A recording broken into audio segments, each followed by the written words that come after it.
Aujourd'hui avec Marc Jalot de la Radio Métropolis qui nous a rejoint. Il nous présente ses bons plans, ses idées de sortie dans un instant.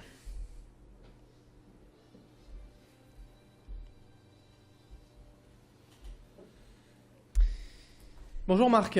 Bonjour Adrien, Bienvenue avec un peu sur ce d'avance plateau. alors. Avec un jour d'avance effectivement, week-end rallongé exprès, demain c'est férié, le 1er novembre, la fête des morts. Alors vous nous avez sélectionné le programme du week-end. Exactement, alors ça commence justement effectivement avec la Toussaint. En fait c'est en deux phases officiellement.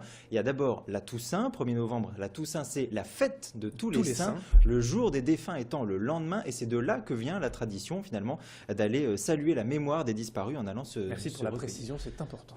Il vous en prie, Maître Capello. Alors effectivement, au niveau des loisirs, c'est aussi la fin des vacances pour les enfants. Alors on pense toujours aux enfants, notamment du côté de l'Hers et du centre commercial de l'Hers, où vous avez pas mal d'animations depuis hier déjà et jusque samedi soir. Vous avez en fait des ateliers avec des artistes qui sont là pour s'occuper des enfants. Par exemple, il y a un sculpteur de ballons qui va pouvoir sculpter Des ballons. les ballons, Merci. voilà, de toutes les couleurs, de toutes les formes, au gré des envies et de l'imagination des enfants. Un caricaturiste également pour leur tirer le portrait un peu. Des caricatures, tout à fait. Avec voilà, des grandes oreilles, un gros nez, enfin bref, tous les petits défauts, mais de manière exponentielle. Un stand de maquillage également pour transformer, ou peut-être pour camoufler les défauts dont on vient de parler juste avant. Bon, c'est plus pour se déguiser, voilà, pour se transformer, pourquoi pas, en chaton, en pirate, en fée, pourquoi pas. Et puis un atelier également de loisirs créatifs pour fabriquer ces bracelets, pour fabriquer des masques également, pourquoi pas. Donc voilà, plein de choses au centre commercial de l'Hers et c'est entièrement gratuit. À Lille, ce week-end, également à la gare Saint-Sauveur, c'est un peu retour dans le passé, esprit vintage. Exactement, ben voilà, c'est la thématique du week-end à la gare Saint-Sauveur. Alors au programme, bien sûr, une grande fête au charme suranné, pourrions-nous dire, avec cet esprit vintage, patiné, tout à fait. Bon, quelle poésie cet Adrien.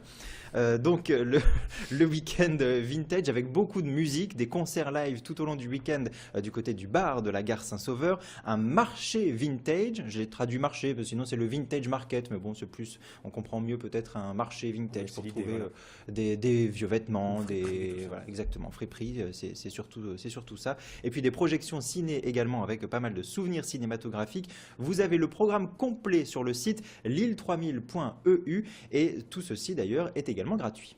Et puis pour tout l'aménagement de la maison, rénovation, construction, la déco, demain c'est le salon Aménago qui démarre à Grand Palais. Exactement, et ça démarre pour 10 jours jusqu'au 11 novembre. Le salon Aménago, c'est le grand rendez-vous pour tout ce qui est effectivement aménagement de la maison, de l'appartement et même des parties extérieures de l'habitation. Vous saurez tout pour voilà, aménager votre cuisine, votre salon, votre séjour, votre chambre à coucher, votre salle de bain, bref, tout ce qu'il faut voilà, pour s'installer correctement.